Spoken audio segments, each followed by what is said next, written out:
Lecture du livre du prophète Isaïe. Dites aux gens qui s'affolent, soyez forts, ne craignez pas. Voici votre Dieu. C'est la vengeance qui vient, la revanche de Dieu. Il vient lui-même et va vous sauver. Alors se dessilleront les yeux des aveugles, et s'ouvriront les oreilles des sourds. Alors le boiteux bondira comme un cerf, et la bouche du muet criera de joie. Car l'eau jaillira dans le désert, des torrents dans les pays arides. La terre brûlante se changera en lac, la région de la soif en eau jaillissante.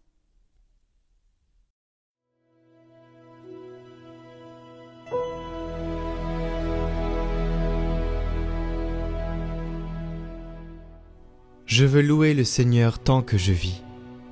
Le Seigneur garde à jamais sa fidélité. Il fait justice aux opprimés. Aux affamés, il donne le pain. Le Seigneur délie les enchaînés. Le Seigneur ouvre les yeux des aveugles. Le Seigneur redresse les accablés. Le Seigneur aime les justes.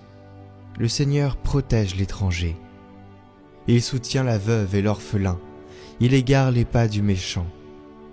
D'âge en âge, le Seigneur régnera. Ton Dieu, ô Sion, pour toujours.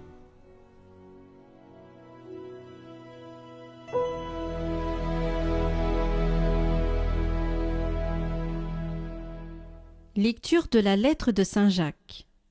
Mes frères, dans votre foi en Jésus-Christ, notre Seigneur de gloire, n'ayez aucune partialité envers les personnes. Imaginons que dans votre assemblée arrivent en même temps un homme aux vêtements rutilants, portant une bague en or, et un pauvre aux vêtements sales. Vous tournez vos regards vers celui qui porte le vêtement rutilant, et vous lui dites « Assieds-toi ici en bonne place ». Et vous dites au pauvre « Toi, reste là debout », ou bien « Assis-toi au bas de mon marchepied ». Cela n'est-ce pas faire des différences entre vous et juger selon de faux critères?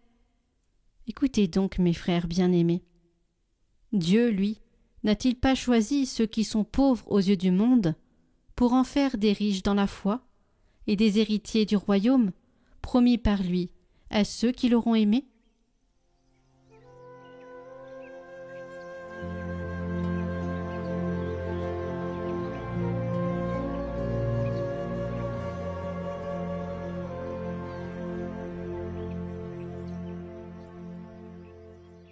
Évangile de Jésus-Christ selon saint Marc. En ce temps-là, Jésus quitta le territoire de Tyr, passant par Sidon. Il prit la direction de la mer de Galilée et alla en plein territoire de la Décapole. Des gens lui amènent un sourd qui avait aussi de la difficulté à parler et supplient Jésus de poser la main sur lui. Jésus l'emmena à l'écart, loin de la foule, lui mit les doigts dans les oreilles et, avec sa salive, lui toucha la langue. Puis, les yeux levés au ciel, il soupira et lui dit « Ephata », c'est-à-dire « Ouvre-toi ». Ses oreilles s'ouvrirent, sa langue se délia, et il parlait correctement. Alors Jésus leur ordonna de n'en rien dire à personne. Mais plus il leur donnait cet ordre, plus ceux-ci le proclamaient. Extrêmement frappé, il disait « Il a bien fait toutes choses, il fait entendre les sourds et parler les muets. » Il a rendu la femme à la vie.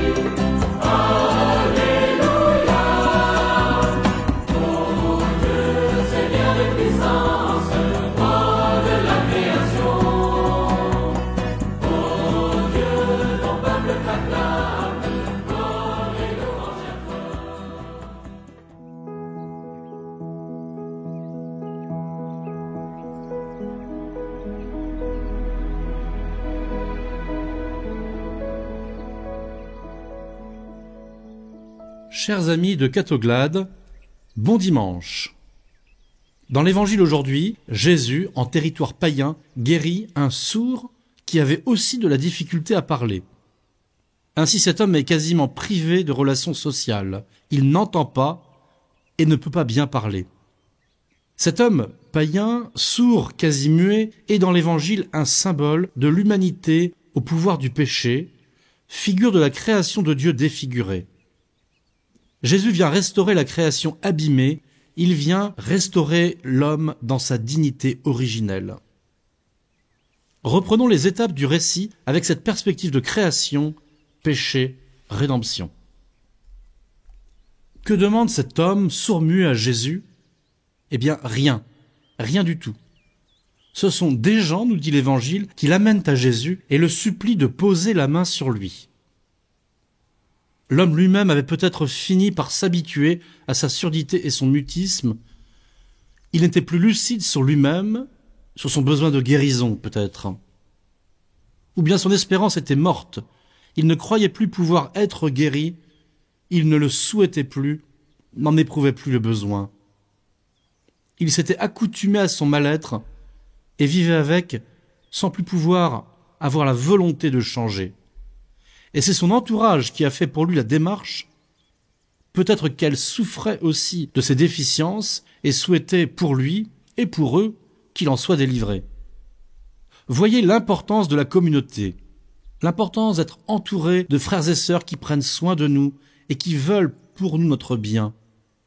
Acceptons de nous laisser aider par les autres. Au point de départ, c'est la foi de la foule qui a permis à cet homme de rencontrer Jésus. Ils ont été l'instrument, le canal, le moyen pour que la rencontre puisse avoir lieu. S'il n'y avait pas eu ces gens, peut-être que cet homme n'aurait jamais pu s'approcher du Christ. Laissons-nous grandir par cette foi communautaire qui fortifie notre foi personnelle, et que nous soyons des signes de la présence agissante de Dieu, capables de demander les uns pour les autres. Puis, continue le récit, Jésus l'emmena à l'écart, loin de la foule. Si nous avons besoin du soutien de la communauté pour rencontrer Jésus, il y a un moment où la rencontre avec lui devient une affaire personnelle. La rencontre doit se faire dans la solitude, seul à seul avec lui, dans l'intimité. Emmener le sourd-muet à l'écart pour Jésus, c'est lui donner la possibilité de se reconnecter à son intériorité, d'être lui-même, indépendamment de sa difficulté de relation avec les autres. En l'emmenant à l'écart, Jésus évite que le regard des autres ne vienne paralyser sa vie intérieure et sa relation à Jésus. Les gens parlaient du sourd-muet à la troisième personne, lui. Mais Jésus veut s'adresser à l'homme comme à une personne. Il veut engager un véritable dialogue avec elle.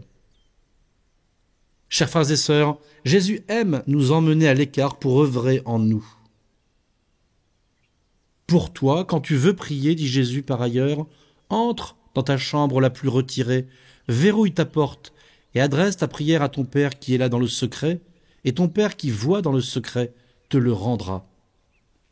Telle est la prière d'oraison, ce moment de mise à l'écart, loin de la foule, pour se retrouver seul avec Jésus.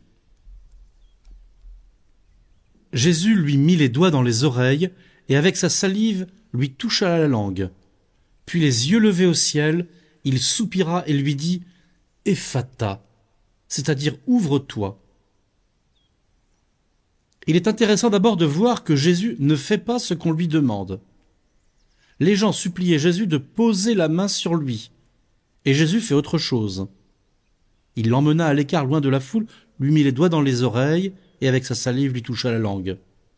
Jésus répond à la demande qu'on lui adresse, mais pas de la manière imaginée à l'avance, voulue, anticipée. Jésus prend d'autres chemins que ce que nous pensons pour nous guérir. Acceptons-le et laissons-lui sa liberté de sauveur. Jésus réalise une action véritablement sacramentelle pour guérir ce sourd-muet. Des gestes et une parole qui sont le signe sensible de la grâce.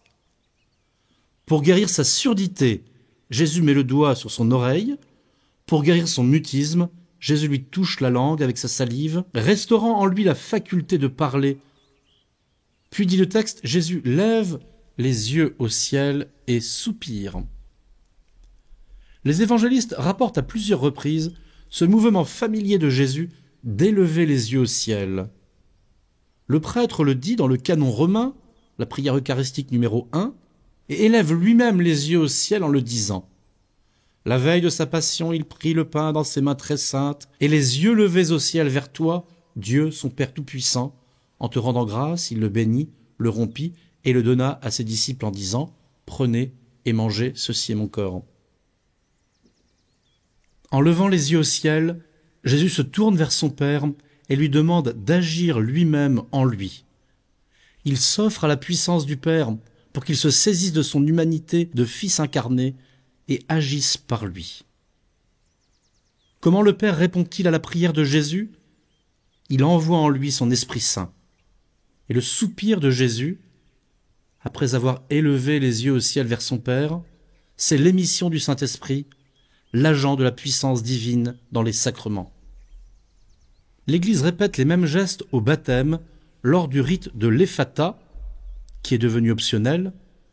Le prêtre met de la salive sur la langue du bébé et souffle sur l'enfant en disant « Ephata ».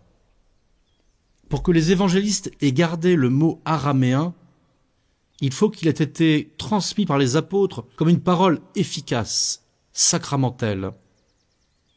Elle est reportée dans la langue originale et traduite, toujours utilisée par la Sainte Église. Et le récit se termine ainsi. Ses oreilles s'ouvrirent, sa langue se délia et il parlait correctement. Et c'est alors par la parole que l'homme guéri va témoigner de cette rencontre. Jésus a guéri cet homme, a restauré la création telle qu'elle était sortie des mains du Père à l'origine. Désormais, il pourra être un témoin de Jésus par sa vie, par la puissance divine ayant opéré en lui une transformation véritable. Oui, frères et sœurs de Catoglade, lorsque nous sommes transformés de l'intérieur par le Seigneur, lorsque nous nous laissons travailler par lui à l'intime, nous ne pouvons pas ne pas témoigner, car le témoignage passe par chaque partie de notre être. Jésus est Sauveur. Prions pour toutes les intentions déposées en commentaire cette semaine. Notre Père, qui es aux cieux, que ton nom soit sanctifié, que ton règne vienne, que ta volonté soit faite sur la terre comme au ciel. Donne-nous aujourd'hui notre pain de ce jour. Pardonne-nous nos offenses, comme nous pardonnons aussi à ceux qui nous ont offensés. Et ne nous laisse pas entrer en tentation, mais délivre-nous du mal. Amen. Je vous salue Marie, pleine de grâce. Le Seigneur est avec vous. Vous êtes bénie entre toutes les femmes, et Jésus, le fruit de vos entrailles, est béni. Sainte Marie, Mère de Dieu, priez pour nous pauvres pécheurs, maintenant et à l'heure de notre mort. Amen.